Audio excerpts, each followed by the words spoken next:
Uganda no longer has a mandatory death penalty.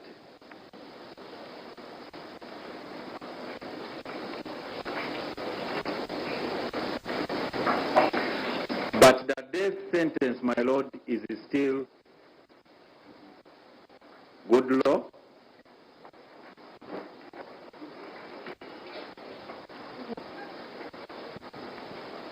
And though the courts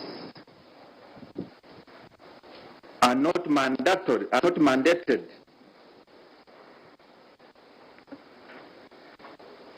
a death sentence as a must,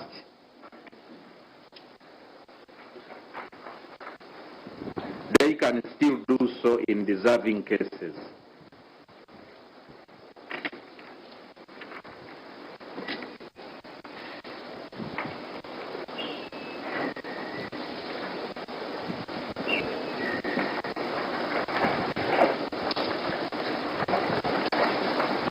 My lord, we are guided by the Constitution sentencing guidelines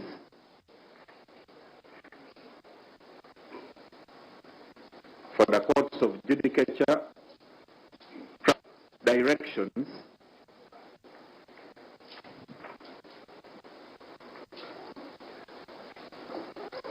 which under paragraph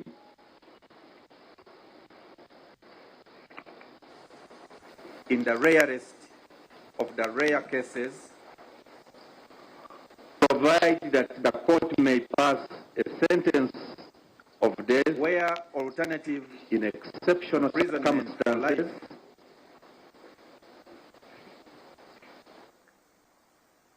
or other custodial sentences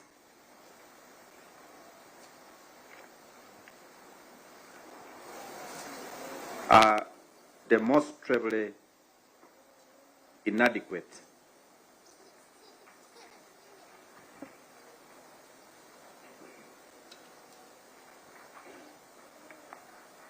My lord, it is our considered prayer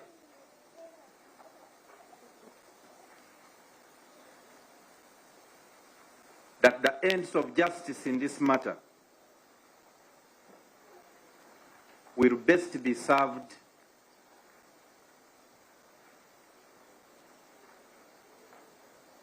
if the highest sentence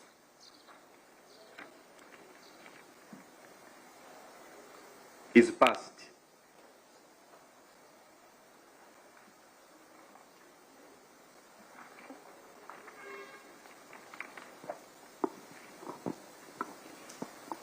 My lord, we are persuaded in our thinking that the most just being is God.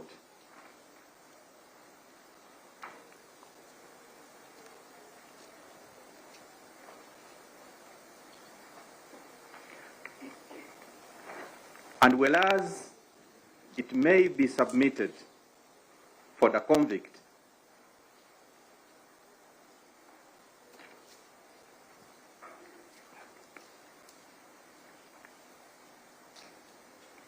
on grounds of remorse,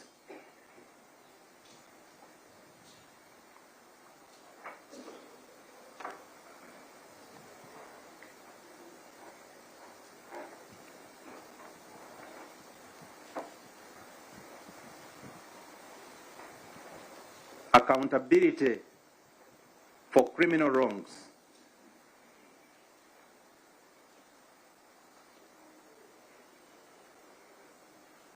should never be compromised by belated pleas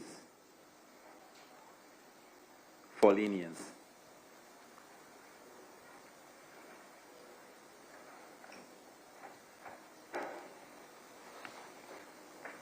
My Lord, even God, who is the forgiver of all sins,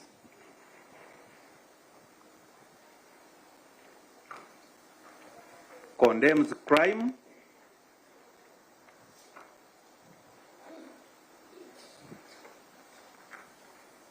and strongly advocates for punitive punishments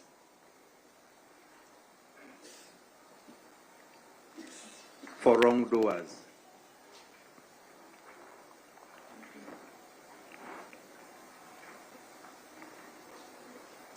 The convict professes the Christian religion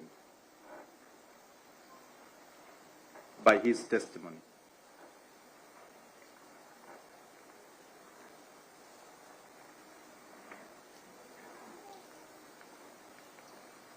And his God in the 6th commandment says, "You shall not murder."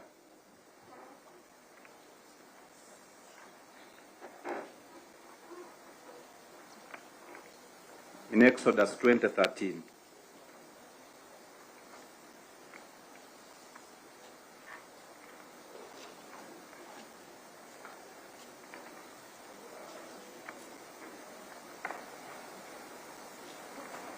In the same way, my Lord, it is commanded that the wages of sin is death.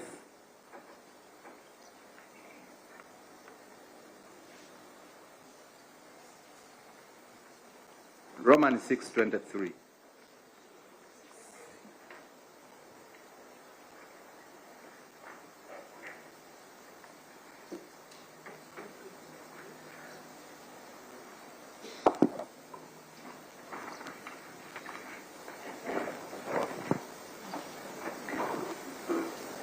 Nti mu Uganda babadde nga tebakyawa kibonerezo kya kalaba naye ekibonerezo kya kalaba. That's not the interpretation.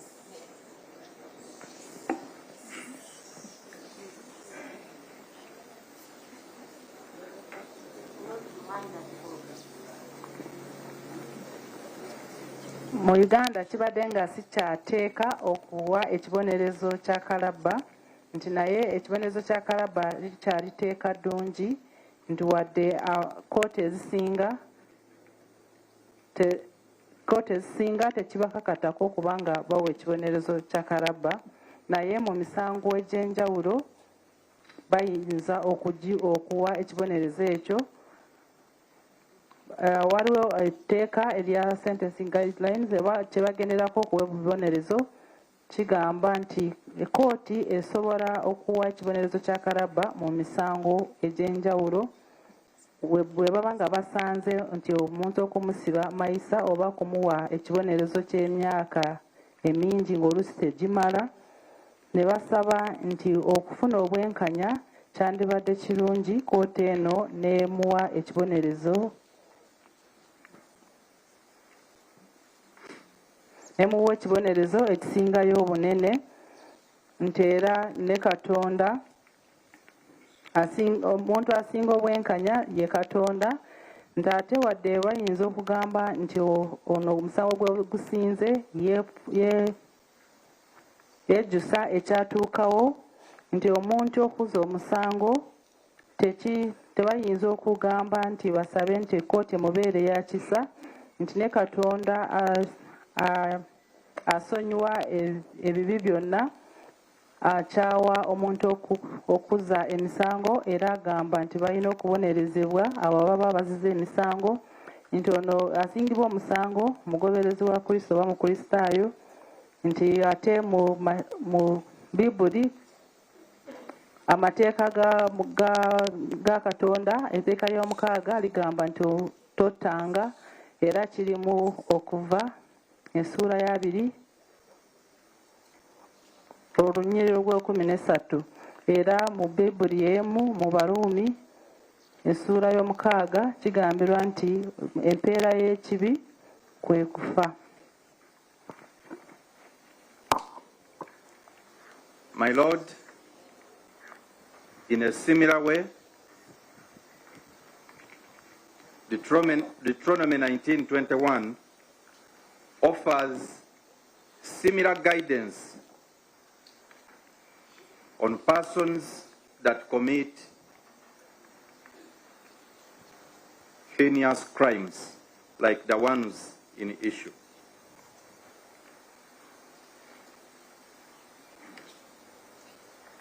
God himself commands, and I quote, "Show no pity, life for life, eye for eye, tooth for tooth, hand for hand, foot for foot.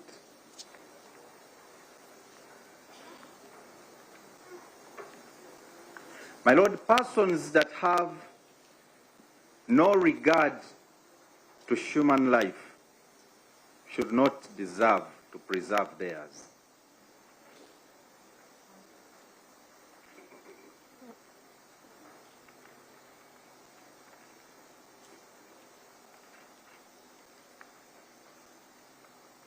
Whoever sheds human blood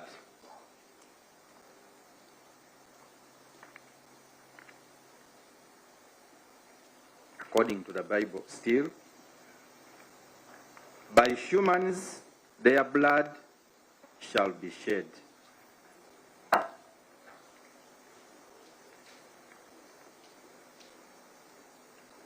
For in the image of God,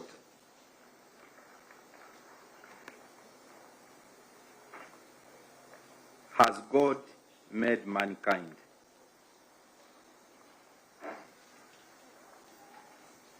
My Lord, that is what the God that the convict confesses says in Genesis 9:6.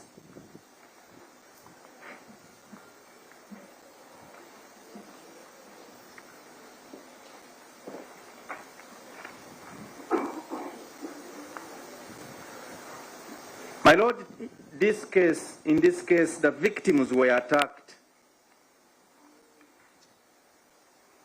from one of the safest places in our communities.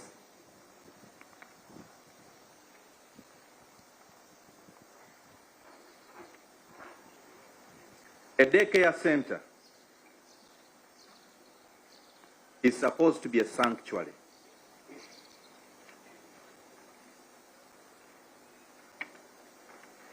A place of laughter, learning, and absolute safety.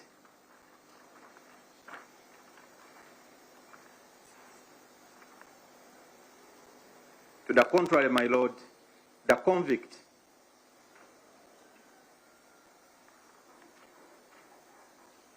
turned the center into a scene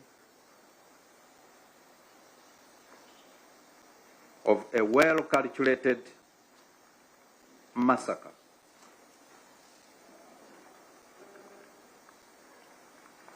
Which caused unimaginable terror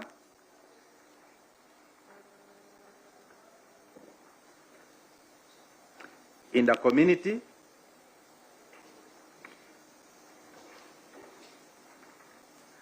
and the country at large.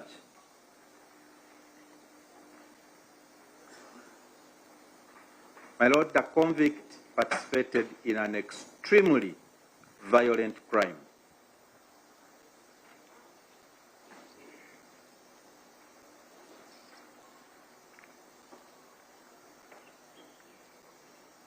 We submit, Your Lordship,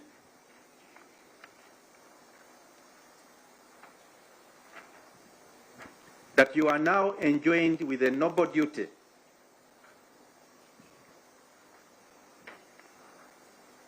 to administer a sentence that is commensurate with the crime committed.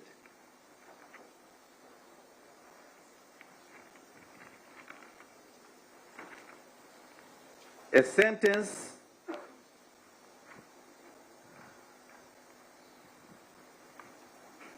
that must serve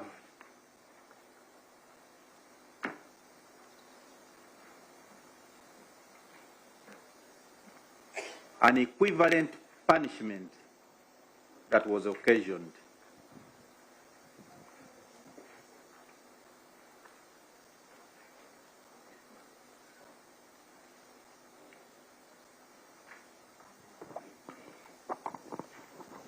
Let's have interpretation. mu ngeri y'emu mu bayibuli kitabo ky'amateeka bagamba nti omuntu bwazza omusango era Katonda yennyini agamba nti temulaga kisa eri omuntu oyo era obulamu bwa bulamu, liiso ku liiso, linnyo ku linnyo, mikono ku mikono, bigere ku bigere. Ti omuntu atawa kitiibwa bulamu naye tateekeddwa kubanga akuuma obubwe. Era omuntu yenna amalawo obulamu bwa mulala okusinziira era mu bayibuli abantu balina kumalawo naye obulamu bwe nga bayiwa omusaayi gwe. Nti era bayibuli y'emu egenda maaso netegeeza nti Katonda yatonda omuntu mu kikula kye ng'era n'okusinziira ku n'asingisiddwa omusango naye akkiririza mu bayibuli nga bwe kyogerwa mu Yakobo 9 olunyiriri lw'omukaaga.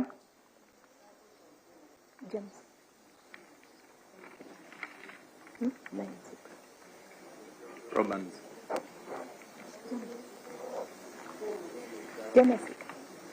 Ekitabo ky'olubereberye eyo ensuula ey'omwenda olunyiriri lw'omukaaga nti era mu musango guno bano abaalumbibwa baali mu kifo ekisingiddwa okuba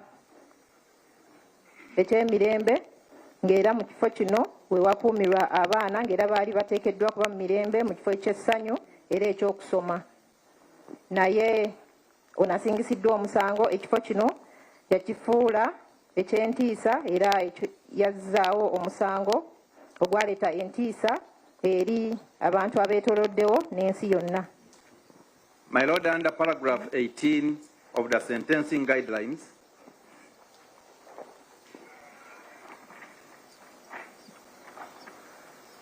the rarest of the rare cases,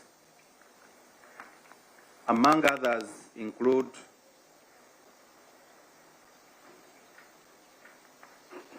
cases where the court is satisfied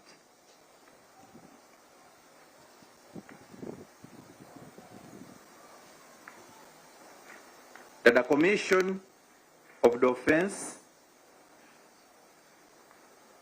was planned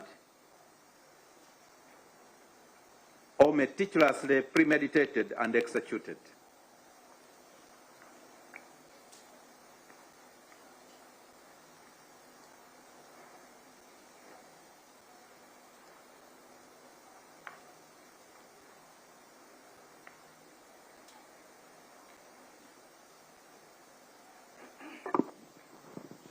Emisango egy'enkizo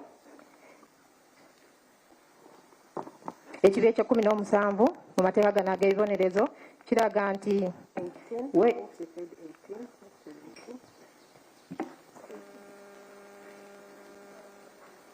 kiri ekye-18 kiraga nti kooti bw'eba ekakasizza nti embeera yazibwamu omusango eyaguzza nga yateekateeka oba nga yafumiitiriza mu kuteekateeka.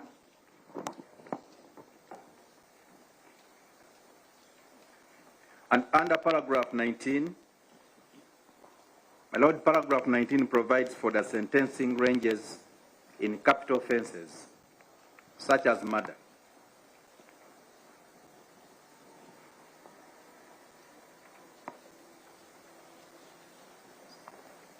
It is provided that in the case of sentence of death, the court shall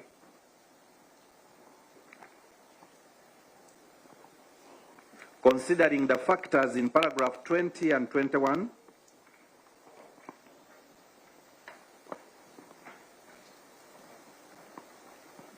determine the sentence in accordance with the sentencing range. And my Lord, under paragraph 20,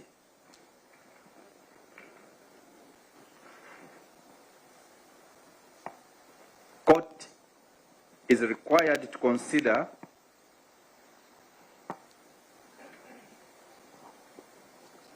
the following factors.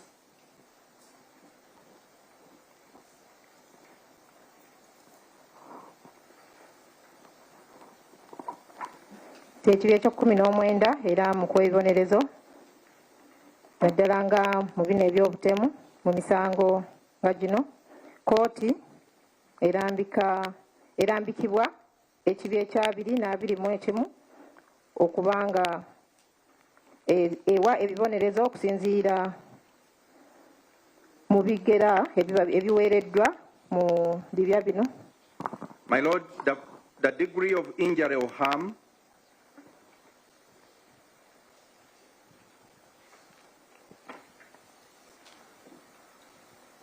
and in a nutshell we submit that this particular crime exhibited the highest degree of cruelty.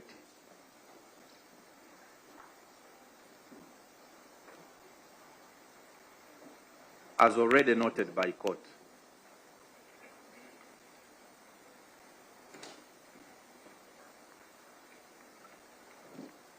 The part of the body, the part of the victim's body injured,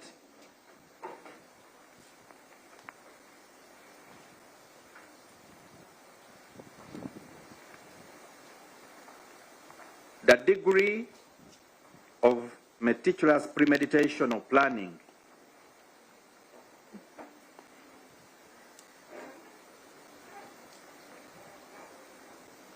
my Lord, this particular crime was not committed instantly.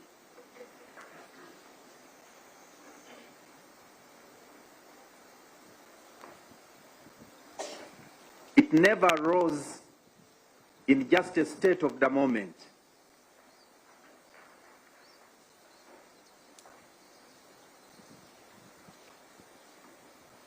The convict thought through his actions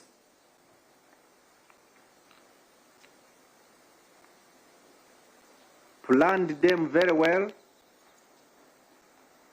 and intended every consequence of his actions.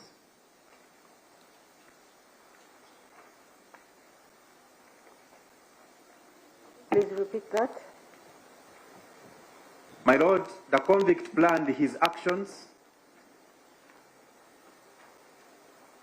and followed through to the detail, hence intending every consequence of his actions.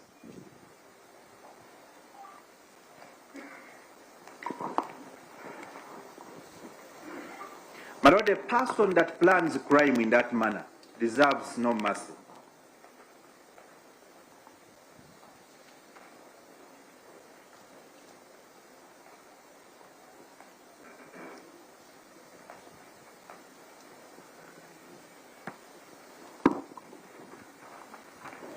Era ekibi ekyabiri kiraga nti kkooti egoberera bino wammanga obuvune obuba butuusiddwa ku muntu buba bulaga ddala obuvune oba enneeyisayo y'omuntu nga kkooti bwe yakyogeddeko edda ekitundu ky'omubiri ekiba kikoseddwa enteekateeka oba okuteekateeka ekikolwa ky'abagenda okukola era nga musango guno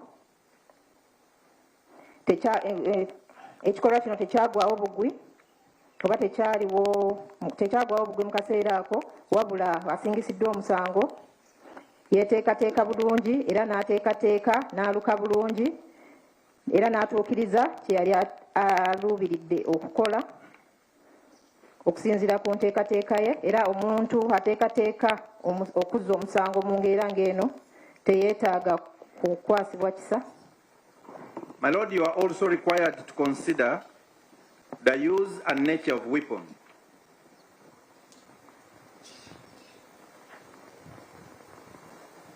We submit that a knife is one of the old-time most dangerous weapons in human history.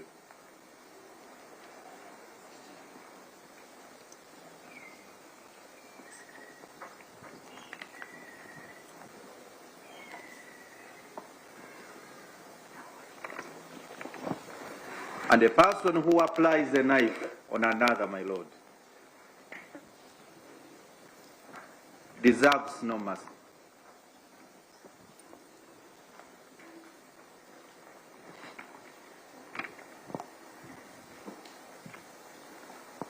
Era nsaba kkooti eno etunuulire enkozesa n'ekika ky'ekissi ekyakozesebwa mu musango guno akambe okuva edda n'edda kyekissi ekisinga okuba ekibi era nga omuntu aba akozesezza akambe ku munne teyeetaaga kwasibwa kisa. My Lord, the court should consider whether the offender deliberately targeted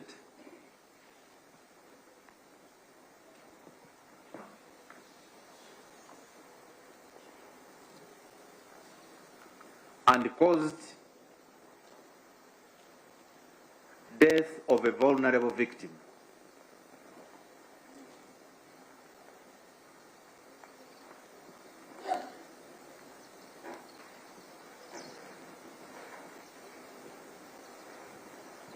All the victims in this case, all the 4 victims in this case, were children under 3 years.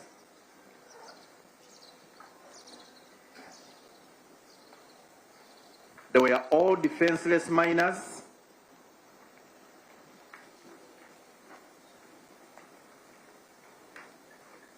The most innocent in our communities.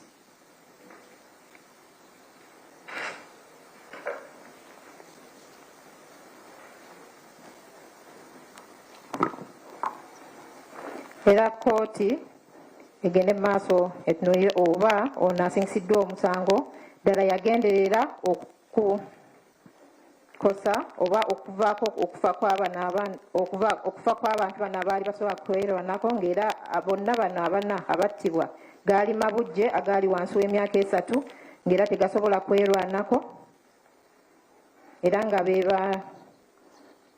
bano be bantu abaana abato mu gye tubeera ababa tebalina kye bamanyi. My Lord, the court should also consider whether the offense was committed in the presence of another person like a child. Whether the offense was committed in the presence of another person like a child.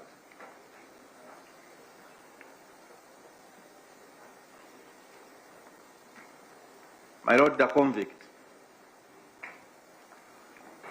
never minded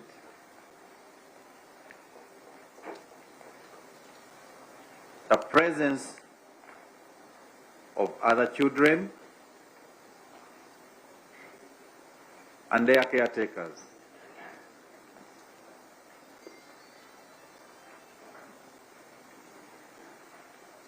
The children that witnessed the execution of the 4 will permanently live with that trauma all through their lives.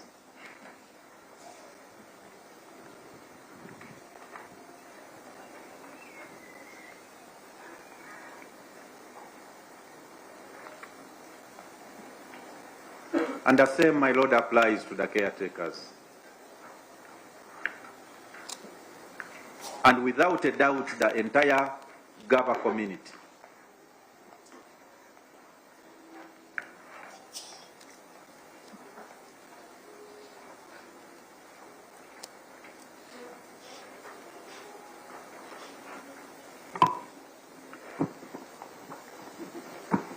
Era tusaba kkooti etunule oba ono asingisiddwa omusango bwe yazza omusango guno waaliwo abantu abalala ng'abaana ng'era asingisiddwa omusango ono teyafaayo nakubeerawo kw'abaana balala n'abaali babalabirira. Abaana bano abaaliwo ng'okusanjaga kuno kugenda mu maaso okw'abaana abaatirimbulwa bajja kubeerawo mu bulamu bwabwe bwonna n'okutuntuzibwa okwo mu birowoozo n'abantu bennyini bano abaaliwo abaali balabirira abaana bano n'abantu bonna ab'omu kitundu kino Gaba. Your Lordship, we submit that almost all aggravating factors under paragraph 19 are relevant. 19 of that or 20? My Lord, 20. Under paragraph 20 are not in favor of the convict. And for that reason, my Lord,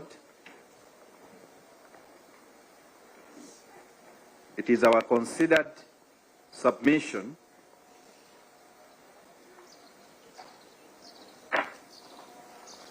that there has never been a better case in our recent history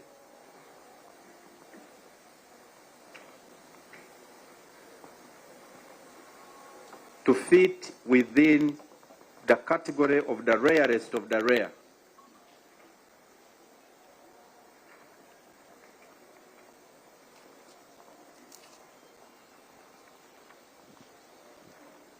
An offense that is so aggravated in nature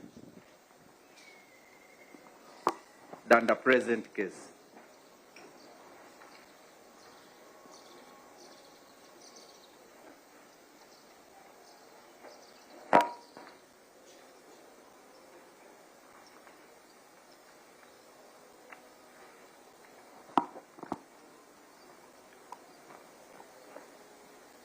Nti era ebyogereddwako waggulu nga bwe birambikibwa mu kibya ekyabiri byonna tebiyamba asingisiddwa musango, era tugamba tewabeerangawo musango mulungi emabega nga guno kubanga gwa nkizo era tegusangikasangika nga mu misango egya Nnagomola yali gibaddewo edda emabega. My Lord, besides what is set out in the guidelines, we also implore our court to consider other factors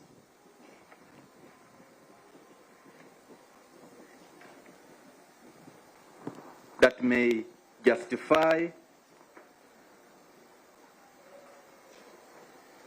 the passing of a death sentence.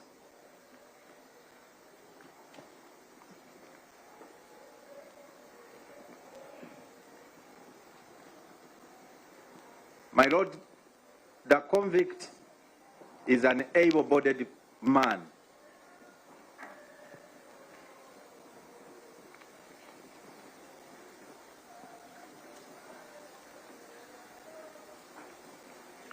A man by whose age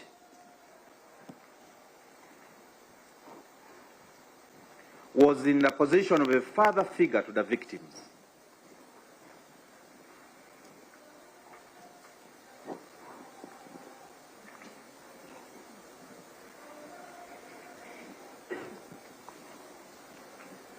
But my Lord, he chose to deploy his God-given abilities, his energy, his brain, and his financial resources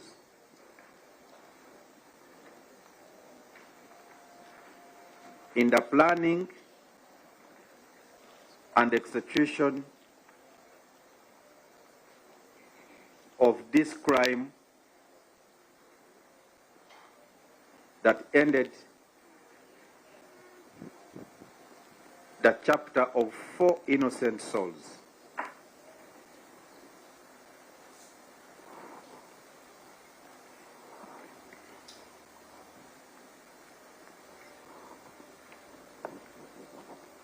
My Lord, we are persuaded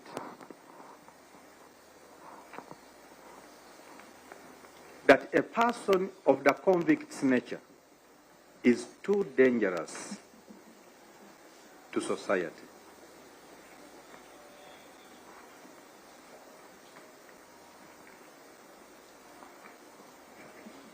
extremely dangerous that if it is not eliminated,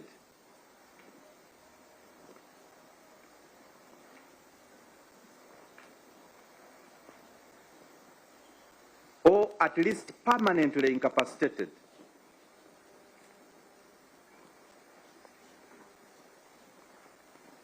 it will still have the potential to hurt humanity.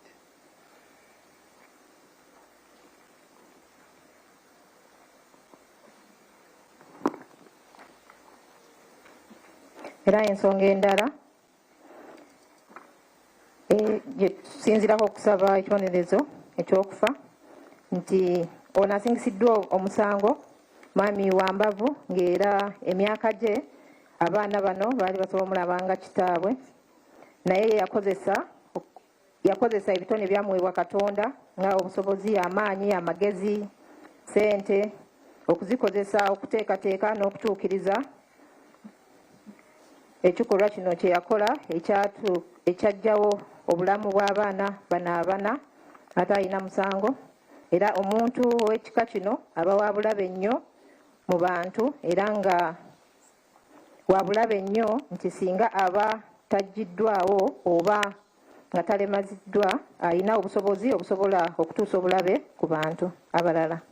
In addition, my Lord, the offense of murder is rampant in our country.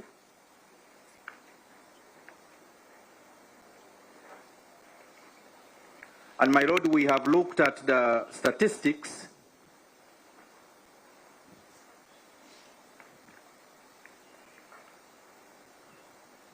that are publicly available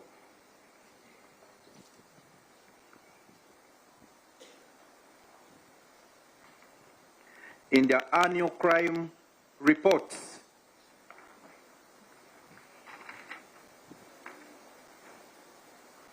Published by the Uganda Police Force,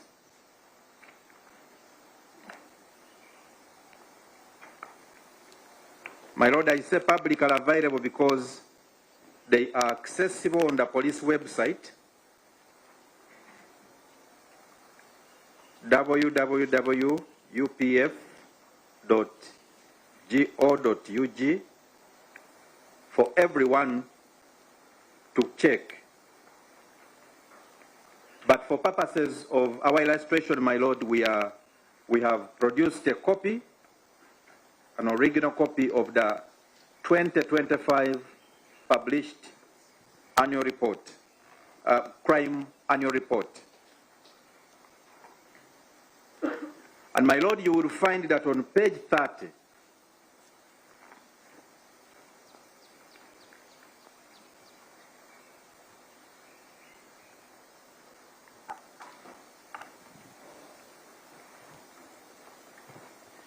if we are to sample out, my Lord, how this particular crime has been progressing for the last 4 years, beginning with 2022, my Lord,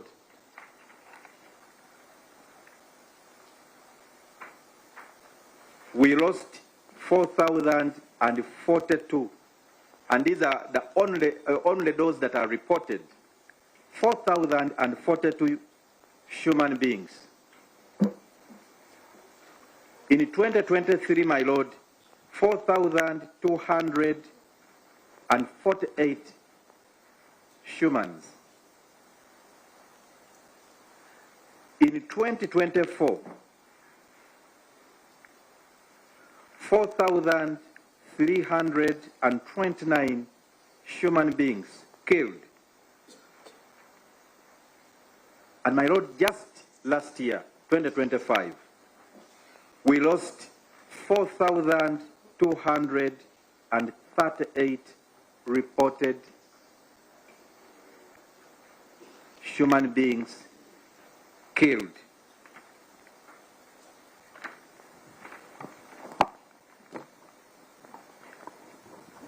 My Lord, let me just conclude, then you. My Lord, figures don't lie.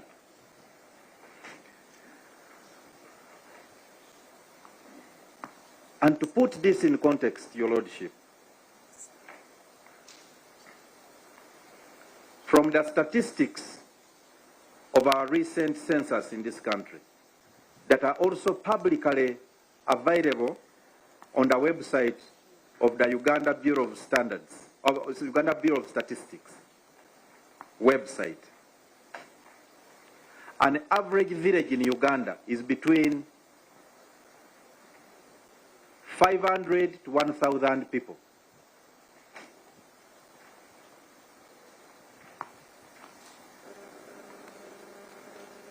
Now, if we are to take the figure that just happened last year, my Lord, what this means is that every year,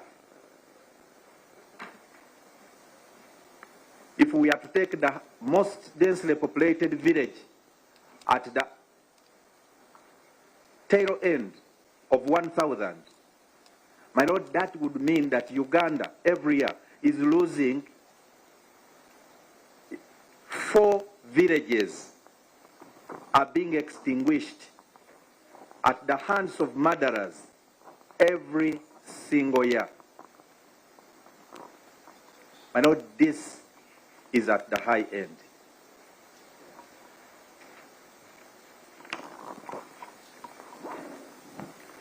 Obutemu bungi nnyo mu ggwanga lyaffe era nga tunuulidde ebibalo ebiriko ne ku mitimbagano nga guno ogwa poliisi eya Uganda era n'akatabo kano akaafulumizibwa mu mwaka 2025 obuzzi bw'emisango buli waggulu ng'era okusinziira ku peegi eya 3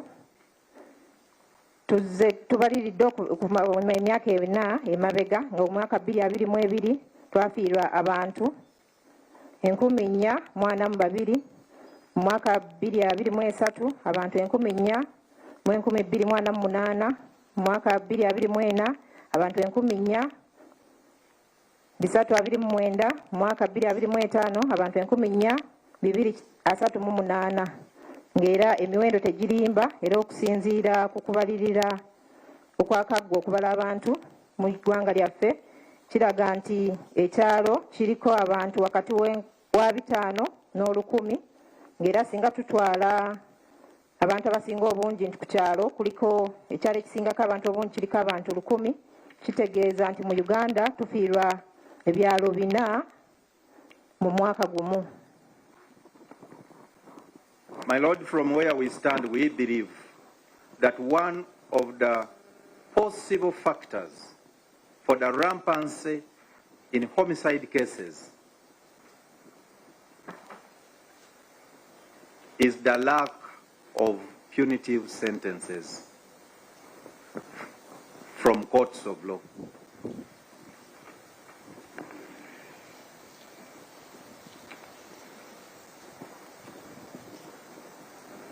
When sentences are light,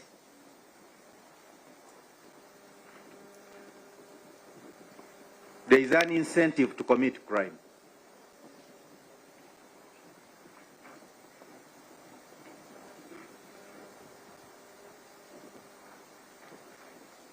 My Lord, I'm instructed by the DPP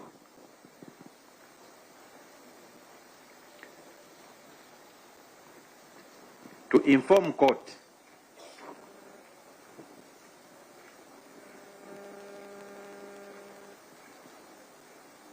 that the only way we can achieve the vision of our calling as per our mandate under Article 120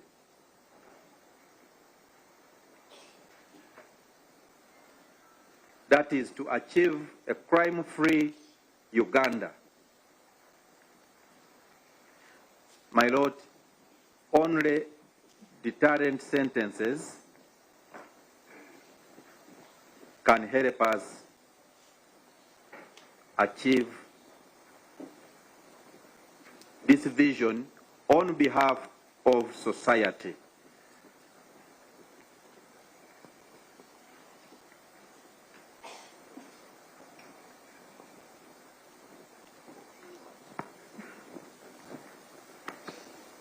My Lord, when crime is not punished,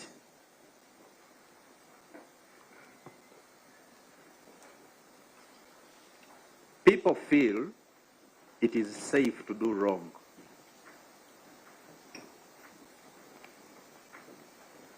My Lord, those are not my words.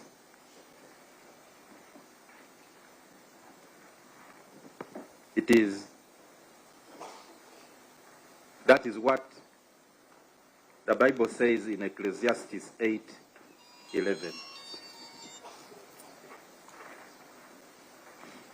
And I want to end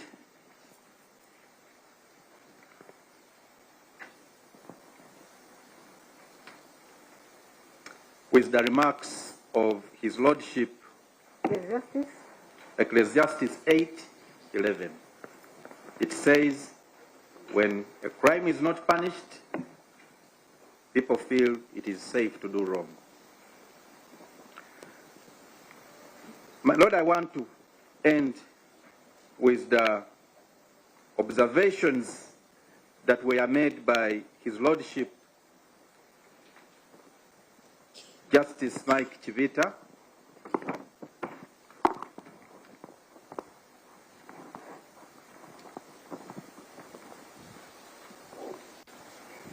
he made these remarks while sentencing Encwamu Katoka Jubi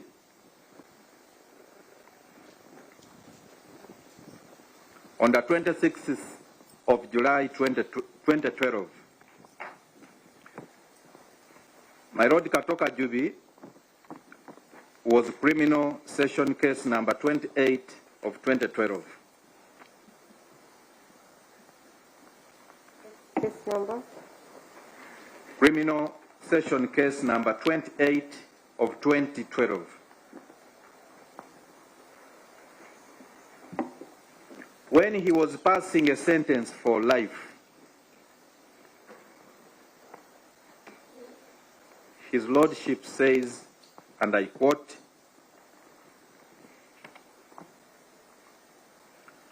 "I want the children of Uganda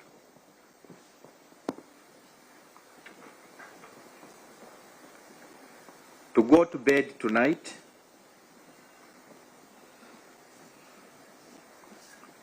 happy in the knowledge that one of their major tormentors is safely locked up."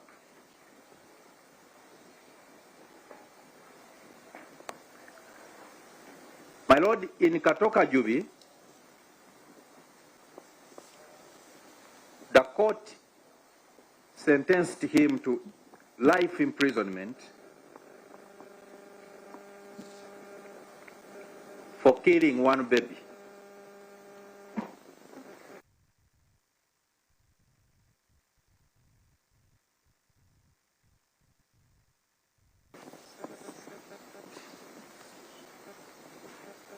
Killed not one, my Lord, but 4 babies.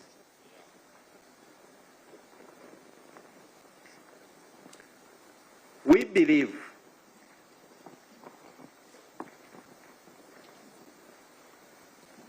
that if this court is pleased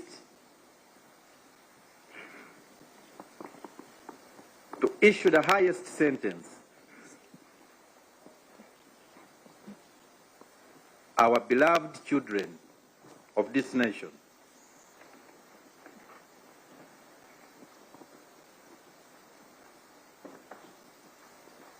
will be safer,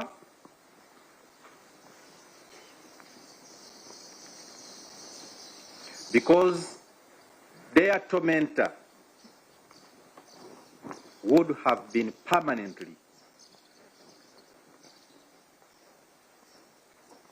eliminated from circulation.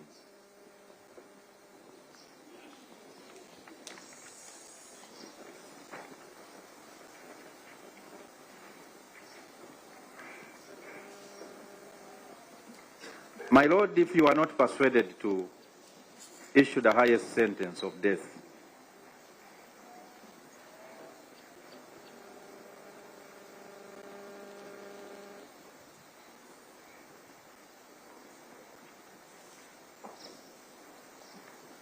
at least be pleased.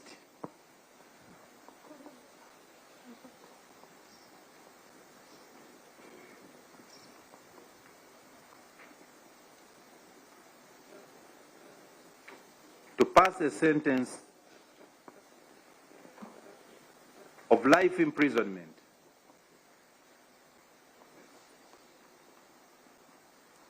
so that the convict, my Lord, stays behind the bars all his natural life. It is only then that our society will be safer without him.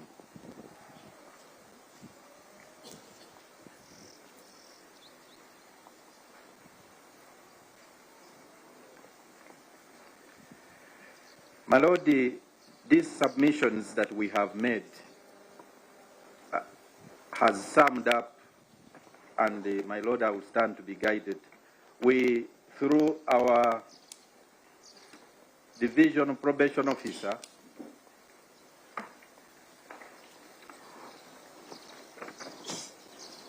he conducted and authored victim impact statements and community impact statements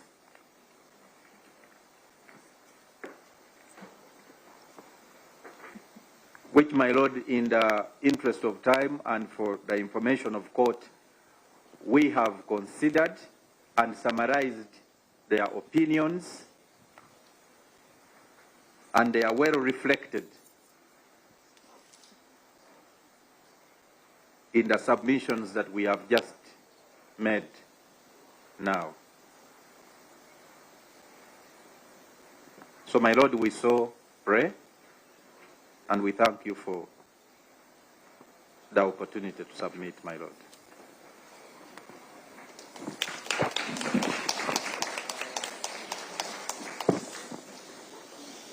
Titukkiriza nti ekimu ku kiyongeza emisango nga gino egy'obutemu kwe kuba nti ebibonerezo ebiweebwa bitono okuva eri mu kkooti, ng'era ebibonerezo bwe biba nga biweereddwa nga bitono kyongera abantu okuzza emisango, ng'era okuva eri omuwaabi wa gavumenti antumye nkutegeeze nti engeri yokka gye tusobola okutuuka ku kiruubirirwa kyaffe ekituweebwa ssemateeka kawaayiro aka 12 okubanga eggwanga lyaffe tulimalamu obumenyi bw'amateeka, kwe kubanga ebibonerezo ebigwaniddwe biweebwa, era nga kino tusobola okukituukako nga tuyamba abantu ba bulijjo, ng'era omusango ekibonerezo bwe kiba kiweereddwa ekigwanidde, abantu baba balaba nga tekibagaana kukola bukyamu, okusinziira era nga mu kitabo kya Bayibuli eky'omubuulizi kigamba nti ekikolwa ekibi bwe kiba tekibonerezeddwa abantu balowooza nti si kibi. Era twongera okwesigama ku nsala eyaweebwa omulamuzi ow'ekitiibwa Kibita eyasala omusango gwa Kato Kajubi ogwasala nga 26 mwezi ogw'omusanvu mwaka 2012, era nga bwe yali awa ekibonerezo ekyokusiba obulamu bwonna yategeeza nti njagala mu bukomera, njagala abaana ba Uganda bonna bagende olwaleero beebaka ekiro kya leero nga basanyufu, nga bakimanyi nti omu ku abadde abatuntuza takyaliwo, asibiddwa. Era nga yaweebwa ekibonerezo, yasalibwa ekibonerezo ekyokusibwa obulamu bwe bwonna, ng'era kyamuweebwa olw'okuba nti yali asse ebbujje lya mwana omu. Naye ate mu musango guno ono asingisiddwa omusango yamalawo obulamu bwa mabujje 4, era tukkiriza nti kkooti eno singa eba ekkiriza ewa ekibonerezo ekisingirayo ddala obunene okusobola okutaasa abaana b'eggwanga lyaffe lino babe nga babeera basanyufu nga bamanyidde ddala nti omuntu abadde abatuntuza aggiddwawo era kkooti eno bw'eba tekkiriza kubanga ewa ekibonerezo ekyo ekisembayo ekyokufa tusaba waakiri emusibe mayisa oba obulamu bwe obusigadde ku nsi bwonna basobole okuba nti ono asingisiddwa omusango abeera mabega we mutayimba obulamu bwe bwonna era abantu basobole okuba nga tebamwekengera nga asibiddwa aggiddwa mu bantu era twafunye n'obubaka okuva wa probation officer eyatambudde n'afuna statement okuva mu bantu b'ekitundu kino n'abo abaakosebwa era nga tubiwumbye buwumbye byonna n'embiteeka mu byentegeezezza kkooti. No, my lord, just to correct the slip of the tongue. My colleague tells me I submitted life imprisonment, but I meant life in prison. Imprisonment for life. Imprisonment for life. So it's, yeah, most of that.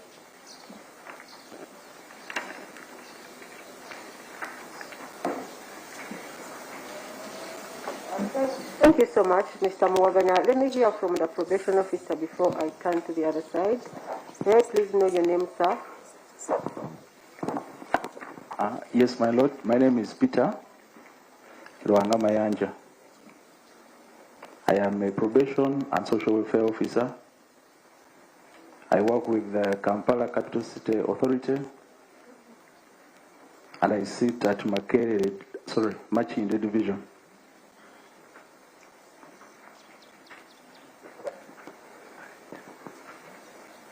Okay, who did you contact in this case? I spoke with the parents of the deceased. I also spoke with the grandparents. And I also spoke with the area chairpersons.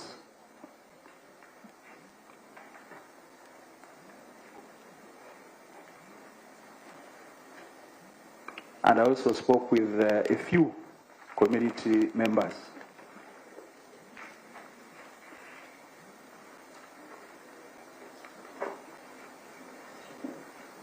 Okay, those few community members were informed by what? How did you make the selection of who to ask? The chairman took me around and informed me that these are our community members, and that you can also ask them about the incident and how it traumatized them.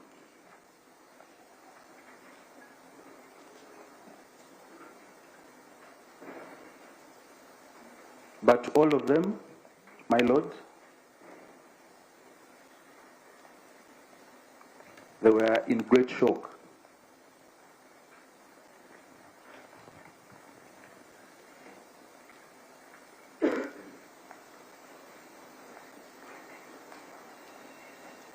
And they all informed me that they had never seen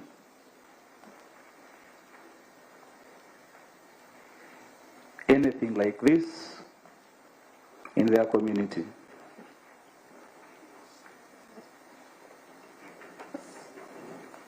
And they requested for the highest punishment, my lord.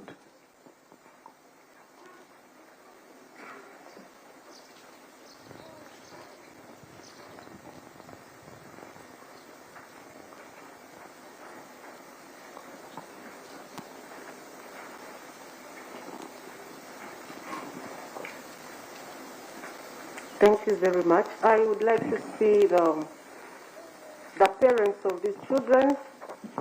Just confirm from you that what the prosecutor has told the court represents your feelings and your requests to the court as well. Let Let me have Stella Apollo Stella Poloti aliwo? Is she here? No? She My left. Lord, she is not, but her family is here. Okay. I think she could not take it. They had to take her to the... Okay. We have the father of Keisha here. Tata wa Keisha wali? Okay. You heard what the prosecutor said. Does it represent what you would like to communicate to court?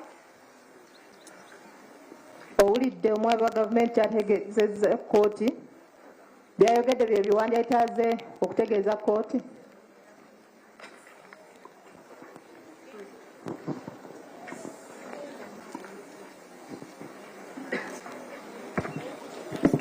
Okay. Madam, good evening. Good evening to you. What's your name? Harriet Jennifer. You are a sister to Stella? Yes. Okay. You heard Stella what the is the one who prosecutor followed said? me. Okay. Yeah. The prosecutor asked on behalf of your families that lost your children that this court should give the highest sentence. Is that what you think should happen? Yes. Yes. Okay. Okay, let me hear from the father of the late Keisha.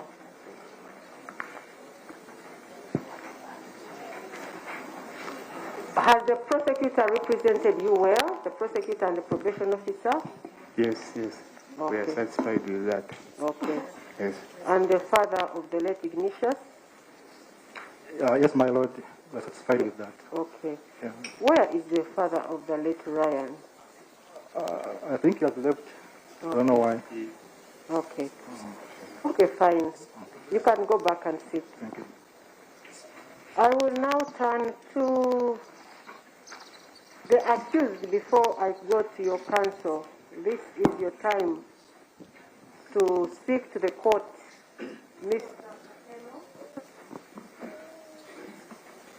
Mr. Okello, you have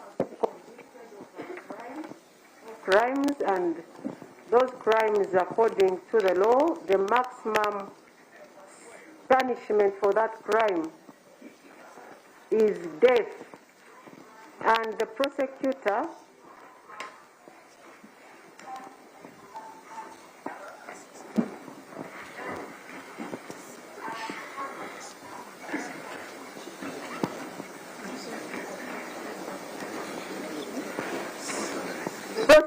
has asked the court to give you the maximum, but before I pronounce myself, I would like to hear from you what you have in your favor, why I should not give you the maximum sentence, which is death.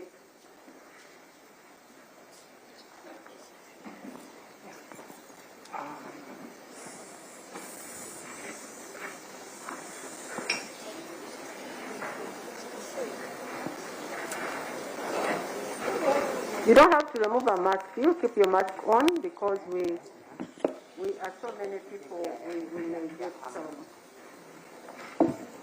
infections. You can keep your mask on.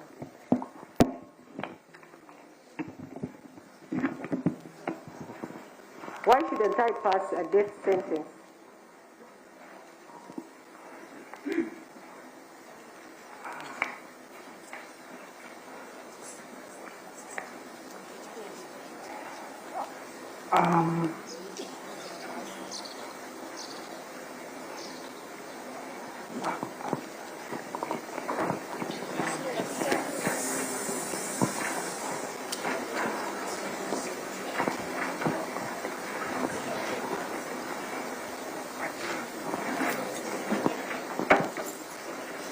Are you going to tell me why I shouldn't pass a death sentence?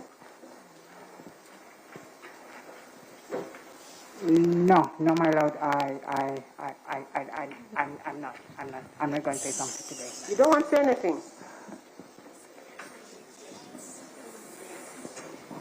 Do you want to say something?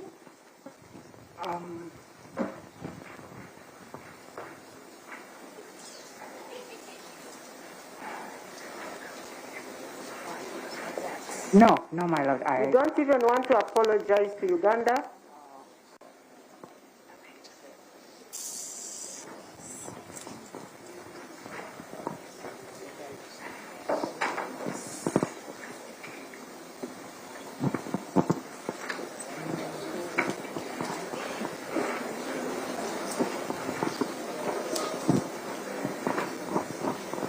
Should I take it that you don't have anything to say?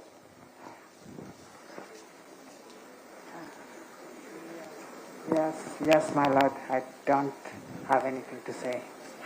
Yo ekitiibwa siina kyalina kyengenda kwogera.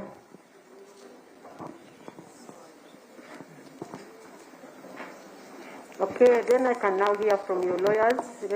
Who is addressing the court?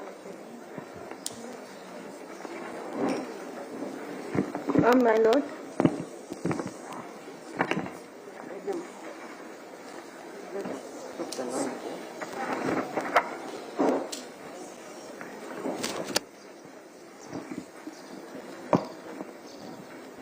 Yes, Mr. Okello, please proceed. My lord, as defense, we applaud this honorable court for respecting and upholding the convict's right to a full trial.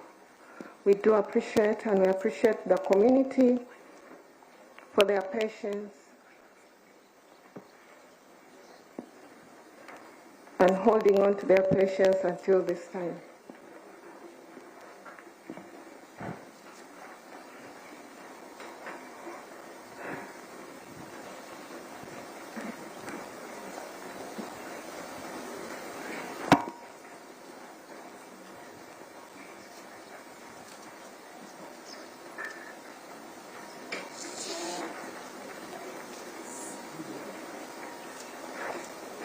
Children are angels, and in the Bible,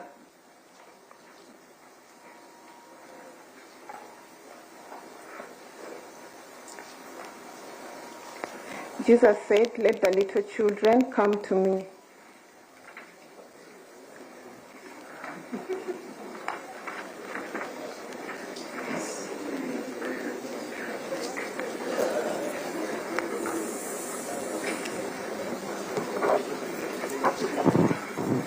Hello, people.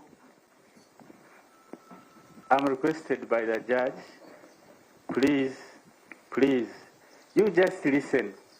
Because the moment you begin laughing and talking, you are disrupting the people here. Kindly, just listen. Beegayiridde bambi muwulirize buwuliriza bwe museka n'okwogera muba mutaataganya kooti. We pray that the souls of the children rest in peace, and we speak healing to the community.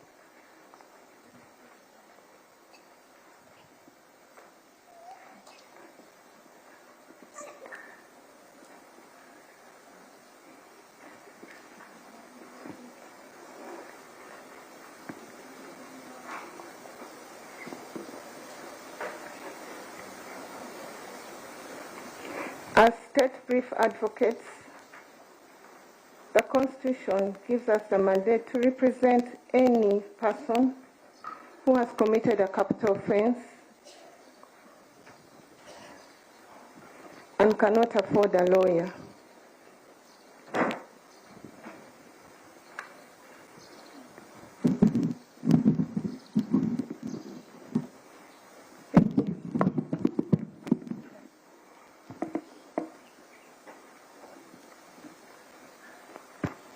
And we do this such that the court reaches a verdict and justice prevails.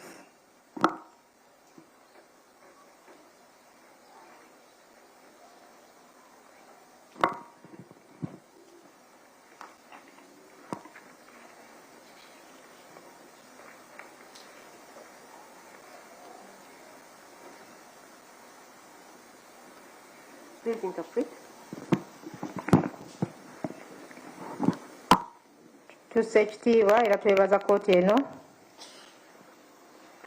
olw'obugumiikiriza n'okussa ekitiibwa mu ddembe byavunaanibwa mu mitendera gyonna egy'okuliiza omusango guno kutuusa lwe gukomekerezeddwa nti era abaana ba malayika ng'era ne mu bayibuli yesu agamba abaana abato bajje gye ndi era tusaba emyoyo gy'abagenzi giwummule mirembe era tusaba n'abantu bonna b'ekitundu bafune okuwonyezebwa ffe nga bapuliida abasasulibwa gavumenti tulondebwa gavumenti era ne tusasulibwa gavumenti naye nga tulina omulimu okuba nga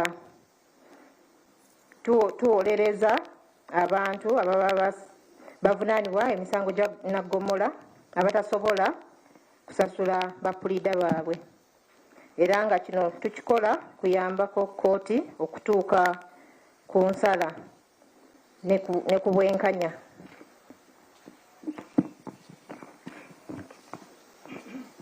My Lord, in mitigation, under paragraph 21F,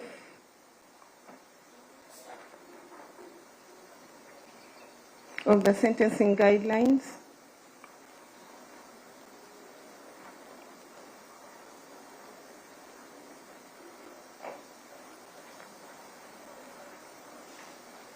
the convict is a first offender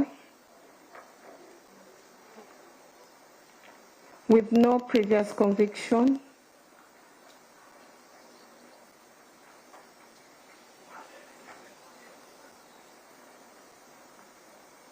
or no relevant or recent conviction.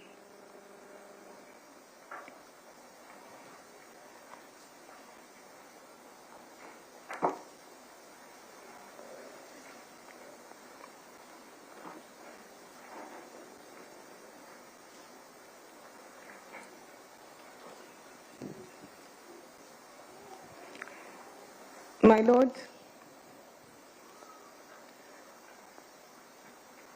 the convict suffers from sickle cell.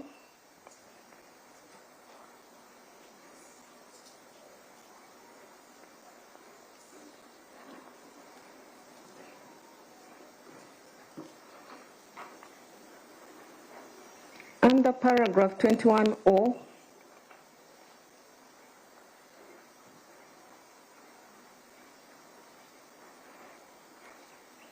the convict can be still productive to the community. We've seen him buy land in Nuoya district to farm.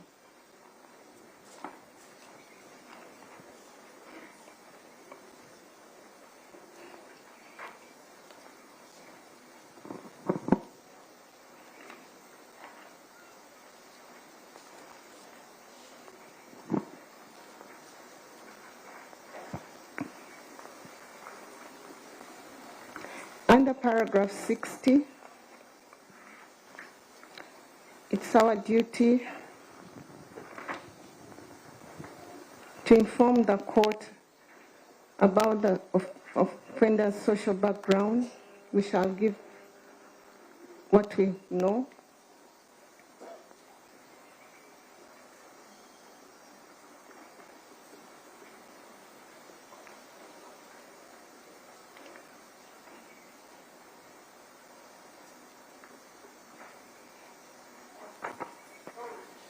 The convict comes from a broken, dysfunctional family.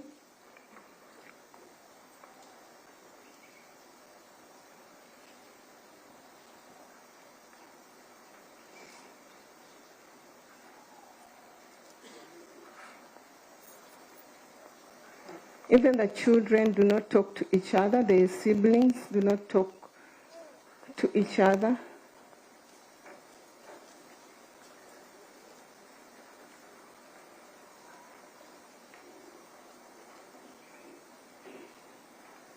This social vibe eats deep in the family, and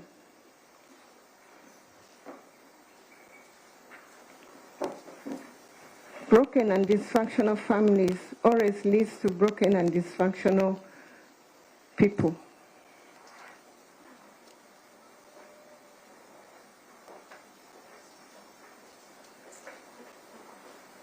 And as a society, we need to work hard and see that this that every family that is broken and dysfunctional gets back together. But this can only be done if we come together as a society.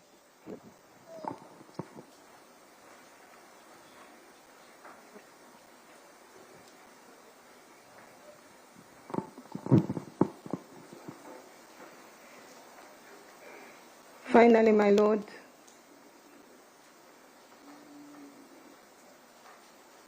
we pray that the period the convict has spent on remand to be taken into account.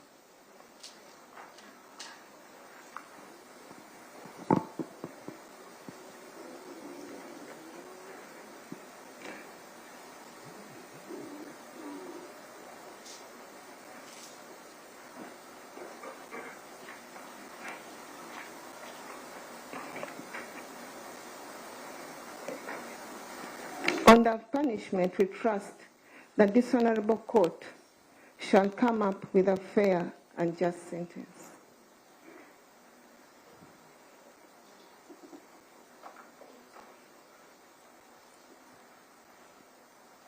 We so pray.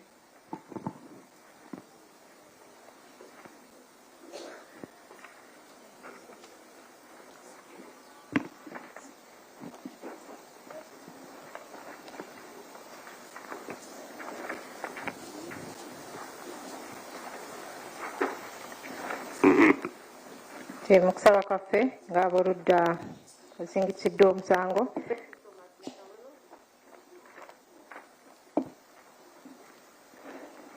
Tusaba nti nga mu kibya ekya 21 kabaire akafa akalungamya okuweebwa kw'ebibonerezo gamba nti ono asingisiddwa omusango guno gwe mbadde omulundi gwe ogusoose okusingisibwa omusango era nga nono asingisiddwa omusango atawanyizibwa obulwadde bwa nnalubiri era nga okusinziira ku kibya 21 tundu aka asingisiddwa omusango ono akyali wa mugaso nnyo ng'era kino tukirabira ku ngeri gye yali aguze ettaka ennyoya ery'okulimirako era nga mu kibya eky'enkaaga buvunaanyizibwa bwaffe okutegeeza kooti ku bulamu bw'ono abasingisiddwa omusango era nga tutegeeza kooti nti asingisiddwa omusango ono ava mu famire ebadde tekwatagana yamenyekamenyeka ng'era n'abooluganda lwe oba baganda be babadde teboogerezeganya ng'era kino kibadde kyasensera famire yonna era nga bwekisensera famire n'abantu abavaamu baba bamenyefu ng'era nga abantu okuba nga tuyamba abantu bano baba bavudde mu famire ng'ezo ezimenyese ffe tuyina okubayamba ng'abantu mu society oba mwe tubeera era tusaba kooti eno ebbanga asingisiddwa ono omusango lyamaze kwa limanda nalyo libalibwe oba litunulwemu era nga ne ku kibonerezo tulina okukkiriza nti kooti eno egenda kuwa ekibonerezo eky'obwenkanya. Ms. Okello, before I finally pronounce myself on your sentence, do you still insist you have nothing to tell this court?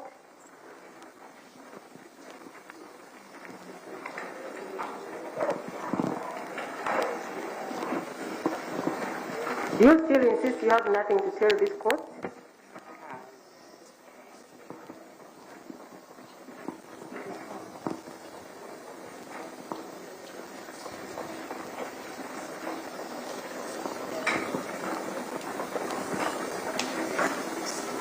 I take it you have nothing? Yes, my lord. I don't have anything to say to the honorable court. Sibawa ekitiibwa sirina kyakwogera.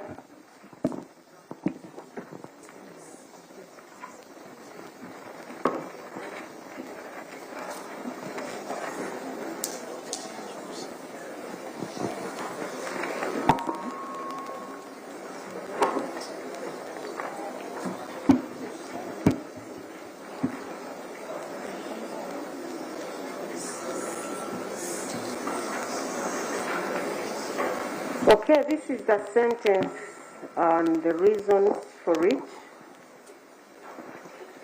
The convict has been convicted of an offense or offenses in 4 counts, and each count carries a maximum death penalty. The death penalty is the maximum. We have the sentencing guidelines, which you had the lawyers quoting, and this is the constitutional sentencing guidelines for courts of judicature, practice directions 2013.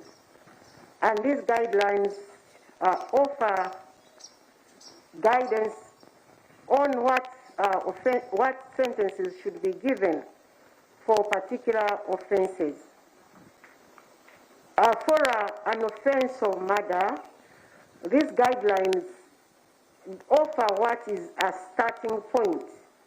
Starting point is like the middle point, and the starting point for the offense of murder for which the convict has been convicted, the starting point is 35 years in prison or 35 years imprisonment. What did I say is the starting point? From the starting point, you can either go up to death or you can come downwards, depending on the aggravating factors and the mitigating factors.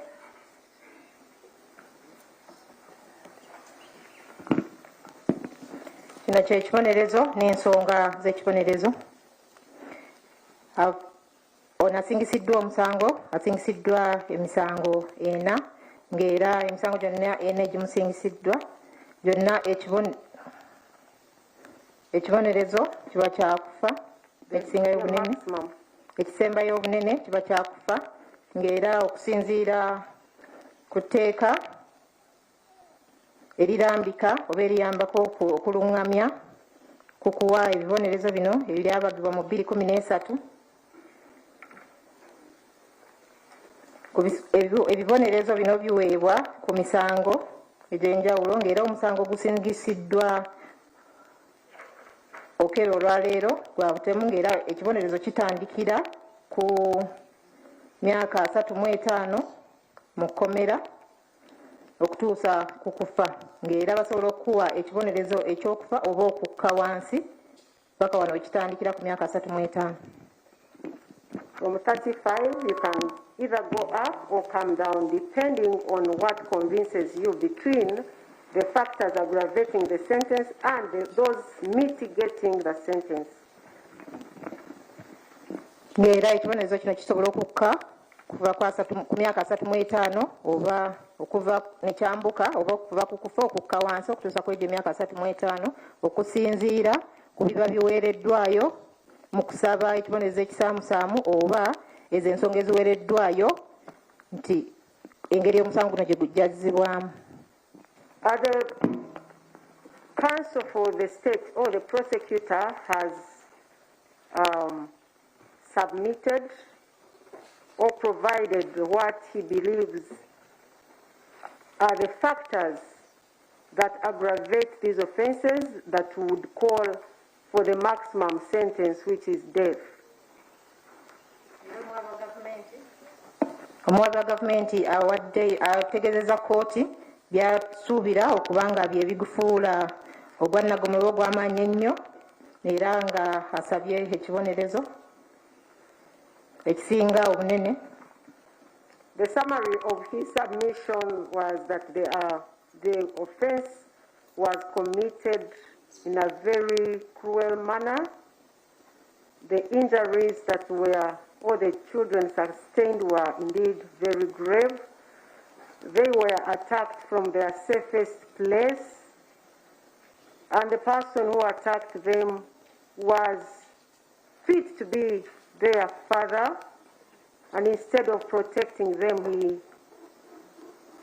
murdered them in a very gruesome and brutal manner.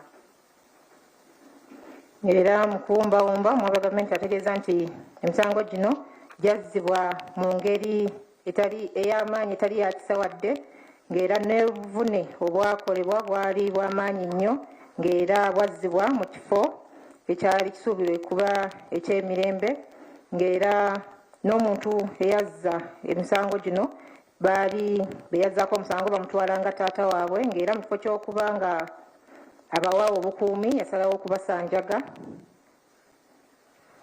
He also stated that this offense brought terror not only to the families of the victims but to the community of Gaba and to the nation at large. Era ebikolwa bino byaleesa entiisa ey'amaanyi kwabo abaddizibwako omusango guno abooluganda baabwe ekitundu n'eggwanga lyonna. According to him, this crime falls in the category that is known as or referred to as the rarest of the rare, thereby calling for the very maximum sentence, which is death. Era ng'ekika ky'emisango gino egyazzibwa kigwa mu misango egyo egitasangika oba egirwawo okusangika ng'era ekibonerezo ky'emisango ng'egyo kiba kyakufa. He gave statistics and said that murders or the killing of persons, unlawful killing of persons is on the increase, and if it is not addressed, every year we are losing about 4 villages in such kind of crimes. And he also said it is highly likely that because the crime is not punished as much, that is why it has gone on and become more prevalent. Agreements against nategeeza n'awaayo ebibalo nti emisango gino egy'okutta oba okutta mu bumenyi bw'amateeka gyeyongedde nnyo ng'era bwe kinaaba tekikoleddwako tujja kufiirwa abantu bangi ng'okusinziira ku bibalo byawadde buli mwaka tufiirwa ebyalo 4 mu misango mu bumenyi bw'amateeka nga buno. Era singa baba tebawadde bibonerezo ebigwanidde tujja kugenda mu maaso n'okufiirwa abantu. Okay. The accused person in mitigation, the court asked him to say something in mitigation, but he chose to keep quiet. Asingisiddwa omusango bw'asabye okubaako kyasaba kooti nga tebannamusayira kibonerezo asazeewo okusirika. However, his lawyer, Ms. Sarah Okello, of course, first brought condolences and a prayer for healing for this land because of what happened, and went ahead to mitigate on behalf of the convict. Era wetuuse ku puliida addawolereza asingisiddwa omusango puliida Awero asoose kwetondera oba n'okusaasira abantu abafiirwako abantu baabwe n'emyoyo gyabwe okuwummula emirembe era n'asaba okuwonyezebwa kw'emitima gy'abantu ab'ekitundu kino era n'agenda mu maaso n'okusaba oba okusaba ekibonerezo ekisaamusaamu olwa asingisiddwa omusango. Under paragraph 17 of the guidelines, sentencing guidelines, it provides that the court may only pass a sentence of death in exceptional circumstances in the rarest of the rare cases where the alternative of imprisonment for life or other custodial sentence is demonstrably inadequate. Mu kibyayi kya 17 mu mateeka agalungamya okw'ebibonerezo kooti esobola okuyisa ekibonerezo ekyokufa mu misango gyokka bwe balaba nti okusibwa amayisa oba okusibwa mu kkomera nga tekimala. And the rarest of the rare cases is described under paragraph 18 to include cases where the court is satisfied that the commission of the offense was planned or meticulously premeditated and executed. Ngera emisango egyo ginansango oba egitasangika girambikiddwa mu kibe ekyo 18 nga gigamba nti mu misango gino kooti weeba ekakasizza nti ebikolwa bino emisango gino gyatuusibwawo nga giteekeddwa bulungi era ng'omuntu asoose kugirowoozaako n'afumiitiriza era n'agituukiriza.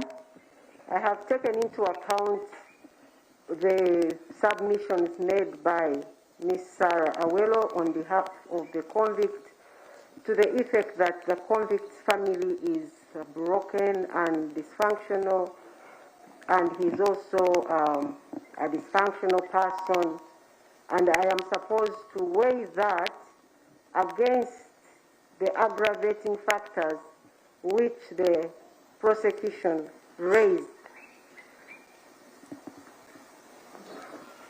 Ngera kinuddemu ku leader wasingisiddwa omusango kyategeezezza kooti nti famire yona asingisiddwa omusango yamenyekamenyeka ngera tekwatagana naye ng'ekyo nina okuba nga nkipimaapima n'ebyo ebireeteddwa oludda oluwaabi.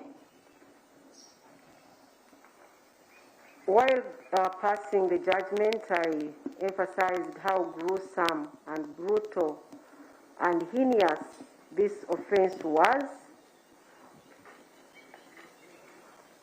and not only are the families of the deceased children still grieving, but the entire nation of Uganda still grieves at the loss of 4 innocent souls whose destinies were cut short by the barbaric actions of the convict on the 2nd day of April 2026. Era mu nsala yange nannyonnyodde nti engeri abaana bano abattibwa gyebattibwamu mu ngeri embi nnyo era etaalina kisa, era emyoyo gino egitaalina musango gyo gyafiirwamu era ne basalibwako obulamu bwabwe obwali obw'omu maaso, ng'era n'ebiro byabwe gye baali beeyolekedde byasazibwako ono yennyini asingisiddwa omusango ng'ennaku z'omwezi 2 omwezi ogwokuna omwaka 2026. I have considered the fact that the convict meticulously, with a lot of sophistication, planned and premeditated this offense.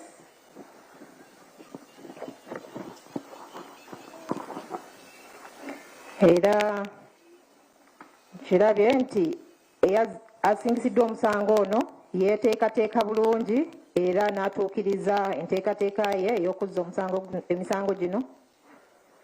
I have considered the fact that the convict attacked defenseless, innocent children who depend on adults for their protection and survival. Era neetegeeza nti asingisiddwa omusango ono yalumbagana abaana bano abaali batasobola kwerwanako nga bo okwerwanako kwabe batunuulira bantu bakulu abasobola okuba nga babakuuma. I have also considered that he targeted them in their defenseless state and went ahead to slaughter them as animals. Era nga yagenda maaso n'abalumbagana mu kifo kye baali balowooza nti mu kifo kye baali batasobola kwerwanako era n'abasanjaga. And I have also considered the fact that he attacked during broad daylight and had no fear, no shame, no consideration for human life. era nga nkirabe nti abalumbagana misana ttuku nga tatidde ng'era talina kyeyeekengedde kyonna okuba ng'asanjaga obulamu bw'abantu. I've also considered that if he was not apprehended, who knows, he would have killed more than 4. Era nkirabe nti singa teyakwatibwa yandibadde amalawo obulamu bw'abantu n'okusinga kwabo abana. And I also consider the fact that when he was committing this offense, other people were watching. The caretakers, the coordinator. Meanwhile, these are the people that had actually earlier on shown him kindness. Era ntunuulidde nti weyakoddiza emisango gino waaliwo abaali balabirira abaana bano abaamulaba era nga baali bamulaze ekisa by allowing to admit his alleged child when it was even the age was beyond what they take at the center. Nga baali bakkiriza n'okuwa omwana we ekifo wadde nga yali asussa mu myaka bo gye batwala mu kifo ekyo. I have also considered that the convict has not shown any remorse at all. Era ndabye na kino nti ono asingisiddwa emisango teyejjusa era talaze bwetoyaze wadde. Because I would at least have expected an apology from him to the families of the babies who he hacked and slaughtered like chicken and goats.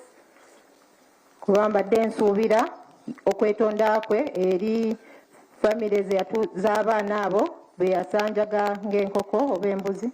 I realize he does not even imagine how those families are living without their children. Era nkirabye nti tateebereza namu family ezo bwe zibeerawo kati oluvannyuma lw'okufiirwa abaana baabwe. I'm sure he watched the mother of Gideon collapse or faint as she testified. He must have known that she's going through something that she may never hear from. But he chose not to apologize. Era nsuubira nti yalaba bulungi maama wa Gideoni eyazirika bwe yali awa obujulizi ng'era ekyo kyayitamu teri amanyi oba aliwona mu bulamu bwe bwonna naye era asazeewo obuteetonda. I have considered what this offense, the impact it has had to the families that lost their babies. The 2nd of April 2026, to them was like any other day. They dropped their children to school only to find dead bodies. Era ntunuulidde family zino engeri gye ziyisiddwamu oba nsuubira kye ziyiseemu kubanga 2 omwezi ogwokuna omwaka 2026 okubanga baatwalanga abaana baabwe ku ssomero lino nga basuubira okubanga baddayo ne babajjayo naye baatuuka ku olwo ne babaga nti bafu. That pain only God will help them to heal. Obulumi obwo Katonda yekka yayinza obasaasira ne bawona.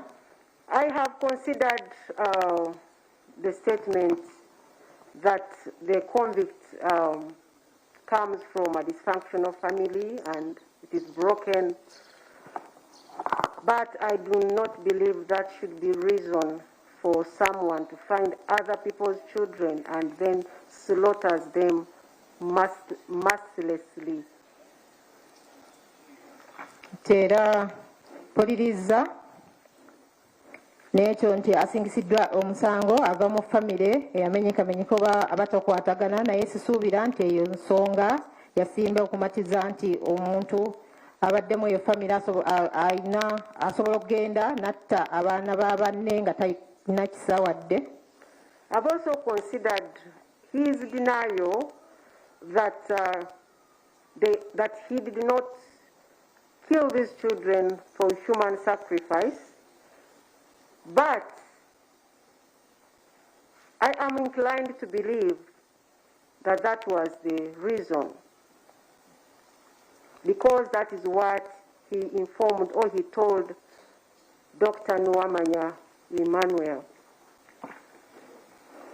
Era n'ekyawo n'asingisidde omusango okugaana nti teyatta lwa kusaddaaka.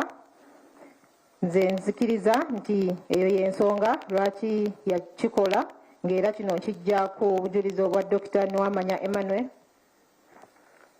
Because I would find no reason why someone would rise up or leave their homes early morning to come and slaughter children who are in their safe space at school. Ng'era siraba nsonga yonna muntu gy'asobola kuzuukuka ku makya n'ava ewuwe n'agenda n'asanjaga abaana abaali ku ssomero we basuubira nti wa mirembe. That is why I'm convinced that this was for ritual purposes, blood sacrifice for young children. Era y'ensonga lwaki nzikiriza nti kino ekikolwa kyakolebwa lwa kusaddaaka ng'era kuyiwa musaayi oba kusaddaaka musaayi gw'abaana bato.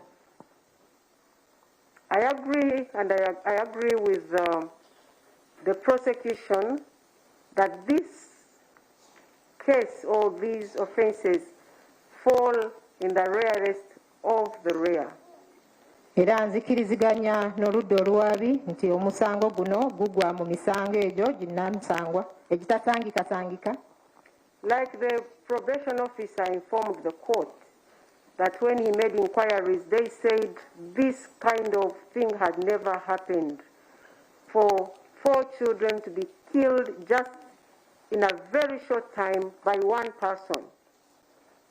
Ng'era nga akola ku nsonga z'abaana bw'ayogedde nti bwe yatambula n'abuuzabuuza ku bantu b'ekitundu bamutegeeza nti ekintu kino oba okutta kuno kwali tekubeerangawo mu kifo kino mu kaseera akatono nga kikoleddwa omuntu omu. Having said that, the convict must be given a sentence that will not only speak to him, but also to those friends of his whose identities he refuses to disclose, and any other person in this country who believes in sacrificing blood for wealth. Era ekibonerezo kino tekiweebwa onasingisiddwa omusango yekka wabula kiweebwa n'abo mikwano gye gye yagaana okwatula eri kkooti oba n'abantu bonna abalala n'abali eyo mu ggwanga lyaffe abalowooza nti okusaddaaka osobola okufuna obugagga.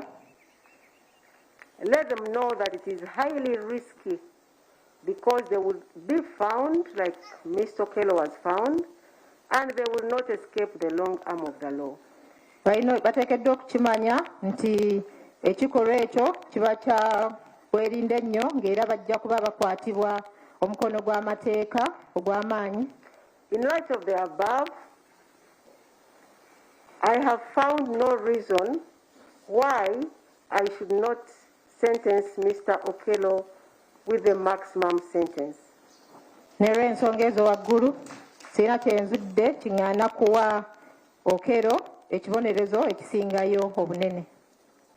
I hereby sentence him to suffer death for the murder of Eteku Gideon in count 1, Keisha Agenroth Otim in count 2, Seriange Ignatius in count 3,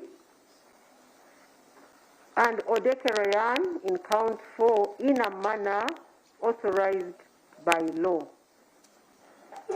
Ensonga eyo nsindika Okello Onyum ku kibonerezo ekyakalabba olw'okutta abaana bano.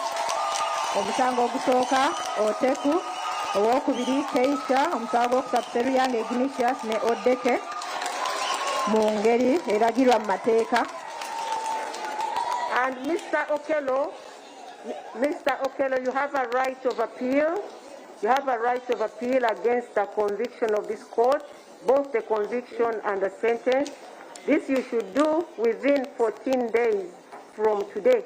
You have the right to appeal to the Court of Appeal. Olina eddembe okujulira musango guno ku nsala oba n'ekibonerezo ekikuweereddwa mu nnaku 14 okuva olwaleero mu kkooti ejulirwamu. And that is the order of the court. Ekyo ekiragiro kya kkooti.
Nehi